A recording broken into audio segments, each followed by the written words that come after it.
السلام علیکم ناظرین آج کل یہ بحث تسلسل کے ساتھ جاری ہے کہ نواز شریف صاحب واپس آ رہے ہیں یا نہیں آ رہے، نون لیگ کا بیانیہ کیا ہوگا، اور نون لیگ کے قائد نے جرنیلوں کے بارے میں اور ججز کے بارے میں جو بات کی ہے وہ درست ہے یا نہیں ہے، اس پہ بہت زیادہ بحث ہو رہی ہے۔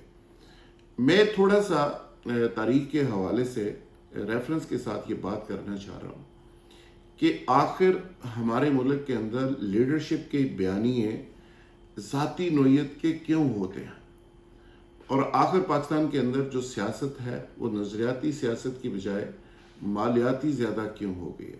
ویسے تو خیر پاکستان کی صحافت بھی نظریاتی کی بجائے بہت زیادہ مالیاتی ہو گئی ہے، لیکن پاکستان کی سیاست کچھ زیادہ ہی ہو گئی ہے۔ ایک وقت تھا کہ نظریاتی سیاست کی بات ہوتی تھی اور لیڈر کارکنوں کے کندھے کے اوپر ہوتے تھے کہ کارکن کندھا تھوڑا سا ادھر کرتے تھے، وہ لیڈر نیچے گر پڑتا تھا، اور پبلک کی رائے کی اہمیت ہوتی تھی اور لیڈرز کا ایک پریشر ہوتا تھا، ورکرز کا اور عوام کا پریشر ہوتا تھا لیڈرز کے اوپر کہ لیڈر کوئی غلط بات نہیں کر سکتا تھا۔ اب چونکہ پولیٹیکل پارٹیز بن گئی ہیں پرائیویٹ لمیٹڈ کمپنیز، اور کس طرح ریموٹ کنٹرول طریقے سے چیزوں کو کنٹرول کیا جاتا ہے اور اسی طرح کے فیصلے ہوتے ہیں۔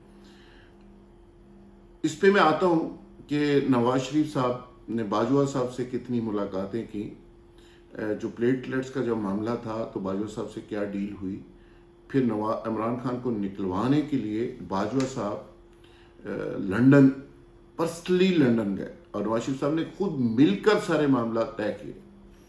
یہ ایک بہت بڑی بریکنگ نیوز ہے، یہ میں آپ کے سامنے رکھوں گا، لیکن اس سے پہلے میں تھوڑی سی پاکستانی سیاست کی بدقسمتی آپ کے سامنے رکھنا چاہتا ہوں کہ آخر کیا وجہ ہے کہ ہمارے جو بیانیے ہیں وہ بالکل ذاتی نوعیت کے ہوتے ہیں۔ کبھی یہ ہوتا ہے کہ جی فلاں کو ہم نہیں چھوڑیں گے، فلاں کے اوپر آرٹیکل 6 لگائیں گے۔ عمران خان صاحب نے بھی جتنی دیر تک یہ سارا معاملہ رکھا، بجائے اس کے کہ وہ بہت زیادہ فوکس کرتے ڈیلیوری کے اوپر، وہ ذاتیات کے اوپر زیادہ فوکسڈ رہے۔ احتساب بھی نہیں کر سکے، لیکن ان کا وقت بھی بہت زیادہ ضائع ہوا۔ پہلے 2 سال انہوں نے لڑائی میں ضائع کر دیے، اور جو پرائم منسٹر پہلے 2 سال ضائع کر دیتا ہے وہ تیسرے چوتھے سال میں کسی منصوبے کا فیتہ نہیں کاٹ سکتا۔ پہلے 1-2 سال ہوتے ہیں، ایک نئی فریش گورنمنٹ ہوتی ہے، نیا مینڈیٹ ہوتا ہے، پریشر ہوتا ہے، اور اس کی ایک عزت رسپیکٹ ہوتی ہے، ادارے ان کی بات سن رہے ہوتے ہیں، اور فرسٹ امپریشنز کے طور پہ اس کو بڑے بڑے جو پروجیکٹس ہیں اس کو لانچ کرنا ہوتا ہے۔ لیکن وہ پہلے لڑائی میں الجھے رہے اور اپوزیشن نے بڑا ٹیکٹفلی ان کو الجھائے رکھا، اور اس کے بعد وقت ان کے پاس نہیں رہا۔ جب آخری الیکشن کے ایئرز آ جاتے ہیں تو اس میں پھر وہ شخص پرائم منسٹر پینک ہو جاتا ہے، پھر غلطیاں کرتا ہے، غلطیوں پہ پھر اس کو سسٹم پکڑ لیتا ہے۔ تو خان صاحب کے اور بھی خیر بہت سارے ایشوز تھے، میں اس پہ بات نہیں کر رہا، میں صرف یہ بات کر رہا ہوں کہ آخر یہ ذاتی نوعیت کے کیوں ہوتے ہیں، یہ بیانیے ذات کے گرد کیوں گھومتے ہیں، اور اس کی وجہ میں نے پہلے عرض کی کہ پاکستان کی سیاست نظریاتی کم اور مالیاتی زیادہ ہو گئی ہے۔ سیلف اورینٹڈ اس لیے ہو گئی ہے کہ نیشنل انٹرسٹ کے اوپر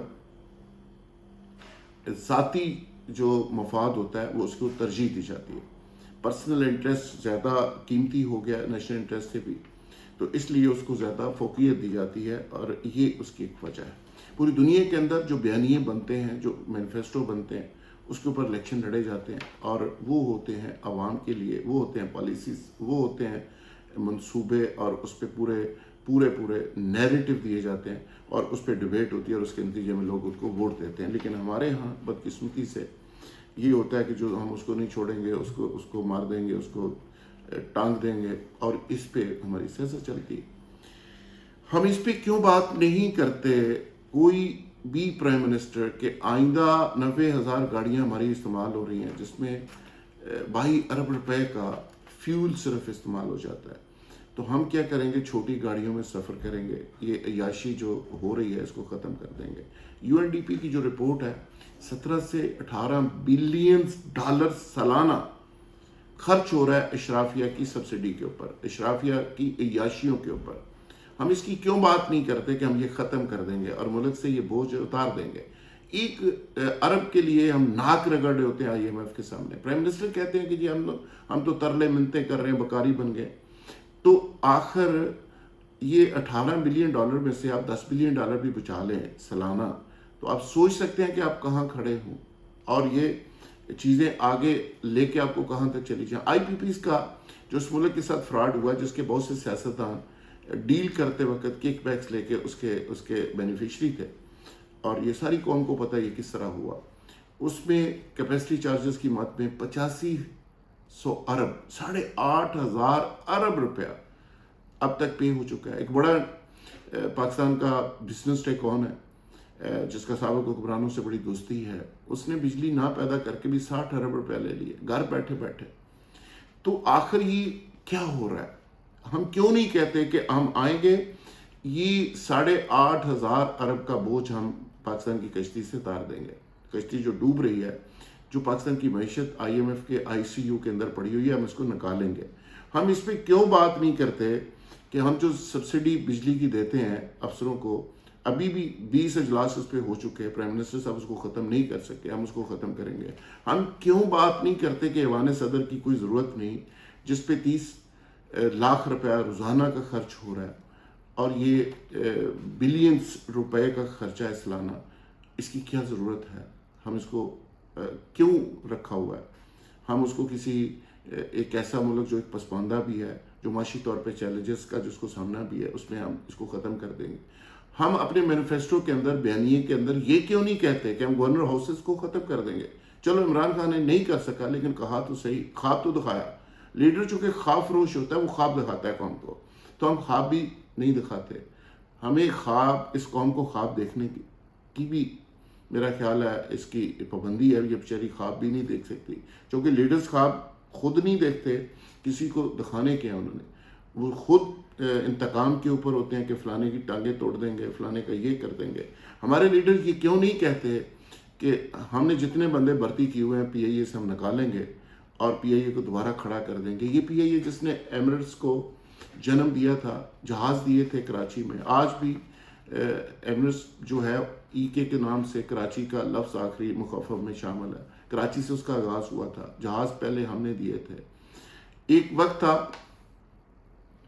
कि ये तमाम लोग चाइनीज़ पाकिस्तान के अंदर आते थे और देखते थे कि कराची के अंदर कितनी बिल्डिंग्स हैं। हबीब बैंक की बिल्डिंग को देख के कराची के चाइनीज़ इंजीनियर कहते थे ये कहाँ से बनवाई है।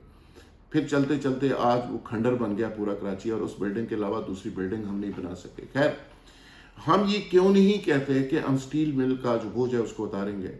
हम ये क्यों नहीं कहते कि जो नाजायज़ भर्तियाँ हमने की हुई हैं, और PTV के अंदर, रेडियो पाकिस्तान के अंदर हज़ारों की तादाद में हमने लोग रखे हुए हैं, हम उनको ख़त्म करेंगे। जो पेंशन की मद में बिलियंस रुपए जाता है उसको ख़त्म करेंगे। हम ये क्यों अपने नैरेटिव के अंदर शामिल नहीं करते कि जो MNs MPs को रिश्वत के तौर पे करोड़ों रुपए देते हैं, फंड्स के नाम पे बिलियंस रुपए बल्कि देते हैं, उसको हम ख़त्म कर देंगे, हम नहीं देंगे सियासी रिश्वत। ये हम ये क्यों नहीं कहते कि जिस मुल्क के अंदर अदालती फैसला है कि 32 वज़ीर होने चाहिए, उस पर 90 वज़ीर नहीं रखेंगे? और हम ये क्यों नहीं कहते और ये नैरेटिव क्यों नहीं बनाते कि हम ये जगीरें और ये बदमाशियाँ, ये इशराफिया, इसको कट टू साइज करेंगे? अवाम को कट टू साइज करने की बजाय, अवाम की जेबों पे डाके डालने की बजाय इनको अकाउंटेबल करेंगे। हम टैक्स नेट के अंदर सबको लेके आएंगे, और जो अमीर लोग टैक्स नहीं देते उनसे हम टैक्स लेंगे।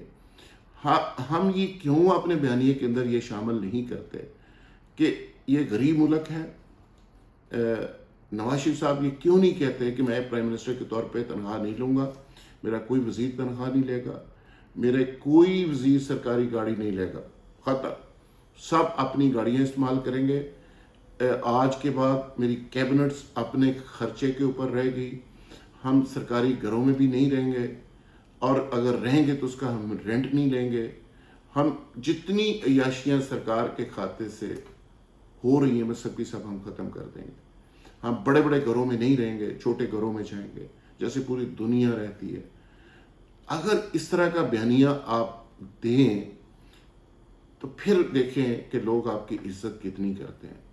लेकिन यहाँ पे बदकिस्मती ये है कि जब आपने बाहर जाना होता है, प्लेटलेट्स का एक बहाना बनता है, वही अदारे के लोगों की ड्यूटी लगती है डॉक्टर रातों रात उठते हैं, रिपोर्टें लिखते हैं, मीडिया टिकर चलाता है, मीडिया को एक इंस्ट्रक्शंस जाती हैं, और एक धरना आता है फजल रहमान साहब का, वो वहाँ से चलता है तो नवाज शरीफ साहब बीमार हो जाते हैं, धरना लाहौर पहुँचता है तो अस्पताल चले जाते हैं, धरना आगे चलता है तो वो जहाज़ पे बैठते हैं, सामने बड़ा फ्रूट का टोकरा रखते हैं, खाते हुए वो बीमारी के बहाने बाहर चले जाते हैं, 50 रुपए का स्टाम्प दे के, और चंद दिनों के लिए जाते हैं। भाई उनके ग्रंटर होते हैं, और वो भाई जो ग्रंटर हैं वो वज़ीर आज़म बन जाते हैं, और 4 साल तक नवाज शरीफ साहब बाहर फिरते रहते हैं। रोज़ उनकी तस्वीरें वहाँ से वायरल होती हैं कि आज वो काफ़ी पी रहे हैं, आज वो सैर कर रहे हैं, आज वो शॉपिंग कर रहे हैं, आज वो लोगों से मिल रहे हैं।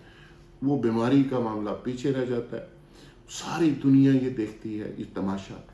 फिर उसके बाद बाजवा साहब की एक्सटेंशन का मामला आता है। ख्वाजा आसिफ साहब कहते हैं कि जी नवाज शरीफ साहब के हुक्म के ऊपर हमने एक्सटेंशन में फेवर किया, वोट दिया, हमें हुक्म था और अनकंडीशनल दिया है। राना सनाउल्लाह साहब कहते हैं ये हमारी स्ट्रेटजी का हिस्सा था, हमने उनसे एक्सटेंशन दे के इमरान खान को फारिग करवाया। फिर इससे भी बड़ी जो बात है, साबिक गवर्नर सिंध ज़ुबैर उमर मिलते हैं, उसी बाजवा साहब को मिलते हैं, 2 दफ़ा मिलते हैं। फिर नूंडी को उसकी तरदीद करती है, फिर DGISPR को सामने आना पड़ता है। वो आके कहते हैं जी 7 सितंबर को मुलाकात हुई, फलां दिन मुलाकात हुई, और दोनों मुलाकातों का मौजू नवाज शरीफ और मरियम बीबी थे। फिर उसके बाद मरियम बीबी की भी मुलाकातें होती हैं खुफिया तौर पर इस्लामाबाद के अंदर। फिर हमारे दोस्त मलक अहमद खान के ज़रिए शहबाज शरीफ साहब की मुलाकातें होती हैं। फिर नवाज शरीफ साहब खुद बाजवा साहब को लंदन में मिलते हैं, और बाजवा साहब ऐसे CNC वहाँ जाते हैं, और प्राइवेट जहाज़ एक छोटे एयरपोर्ट के ऊपर उतरता है, फैमिली को दुबई भेज दिया जाता है, और वहाँ से वो नवाज शरीफ साहब के साथ खुफिया जाके मुज़ाकरत करते हैं। सारी चीज़ें तय होती है, एक फील्डिंग लगती है, और इमरान खान के बारे में सारे मामला तय होते हैं। और नवाज शरीफ साहब कहते हैं ये सारी चीज़ें मैं खुद तय करूँगा, खुद मिलूंगा, और बाजवा साहब को मिलते हैं। एक नहीं कई मुलाकातें होती हैं, वो सारी तफसीलात उसमें तय होती हैं। बाजवा साहब उस वक्त तक ठीक होते हैं, कोई उसमें बुराई नहीं होती। और फिर बाजवा साहब इमरान खान साहब की गवर्नमेंट को ख़त्म कर देते हैं, और गवर्नमेंट ख़त्म हो जाती है। नून लीग बड़ी खुश होती है, PDM बड़ी खुश होती है, और बाजवा साहब फिर भी ठीक है। फिर शहबाज शरीफ साहब प्राइम मिनिस्टर बनते हैं, और बाजवा साहब के घर चाय पीने जाते हैं, और इससे हट के कुछ दर्जन के करीब नून लीग के लोगों की मुलाकातें होती हैं। मलक अहमद खान साहब बेचारे हर वक्त कोऑर्डिनेशन करते हैं, कभी आते हैं कभी जाते हैं। फिर जब आसिम मुनीर साहब आर्मी चीफ बन रहे होते हैं, उस वक्त भी बाजवा साहब से नवाज शरीफ साहब की करीबी राब्ते रहते हैं, शहबाज शरीफ साहब के भी राब्ते रहते हैं। बाजवा साहब उस वक्त भी ठीक हैं, बाजवा साहब की उस वक्त बहुत सारी बातें मानी जाती हैं। फिर समरी के अंदर आसिम मुनीर साहब का नाम डाला जाता है, और बाजवा साहब के कहने के ऊपर पिंडी के जो उनके कोर कमांडर थे उनको वाइस चीफ बना दिया जाता है। तो बहुत से मामला, बहुत सी जगह पे बहुत सी चीज़ें बाजवा साहब के साथ चलती रहती हैं। लेकिन जब नवाज शरीफ साहब ने आज वापस आना है दोबारा पाकिस्तान, तो वो कहते हैं ये गद्दार है और ये नाकाबिल एतबार है, इसने बड़ा जुल्म किया है। अब तारीख ये फैसला करे कि कौन काबिल एतबार है, कौन नाकाबिल एतबार है। मेरा ख्याल है कि अवाम के असाब के साथ, अवाम के जहनों के साथ, अवाम के हाफजे के साथ बहुत खिलवाड़ हो चुका। मैं किसी एक सियासतदान की बात नहीं कर रहा, सबके सब सियासतदान ऐसे ही कर रहे हैं, और ये बड़ा जुल्म कर रहे हैं। और मुसीबत यह है कि पाकिस्तान के जो सिस्टम के अंदर इस गले सड़े जमहूरी निज़ाम के अंदर भी 6.25 करोड़ के लगभग यूथ आ गई है वोटर की शक्ल में। अब मेरा ख्याल है कि वो चैन नहीं लेने देगी सियासतदानों को, जो माजी के लोग हैं, जो माजी के अंदर ज़िंदा हैं, माजी की तरह की फील्डिंग, माजी की तरह की रवायती लड़ाइयाँ, माजी की तरह के इल्ज़ामात लगा के वो सियासत करना चाह रही। तो मेरा ख्याल है उनकी गुंजाइश बहुत कम रह गई है। वीडियो अगर आपको पसंद आए तो इसको आगे ज़रूर शेयर करें, और मेरे चैनल को ज़रूर सब्सक्राइब करें, और इसी तरह के बेलाग तबसरे और तजिए विद फैक्ट्स आप तक पहुँचते रहेंगे इंशाअल्लाह। बहुत शुक्रिया।